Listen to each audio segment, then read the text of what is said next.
A reminder that every pilgrim until the high noon on the day of Arafat should make Talbiyah once they're in Ihram.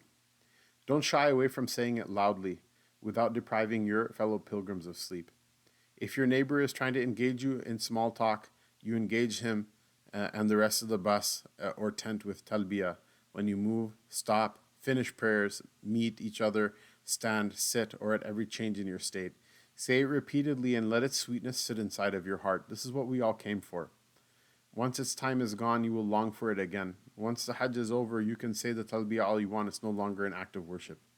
Once its time is gone, you will long for it. And at that time, even if you repeat it, it will not be the same. So say it. لبيك اللهم لبيك لبيك لا شريك لك لبيك إن الحمد والنعمة لك والملك لا شريك لك.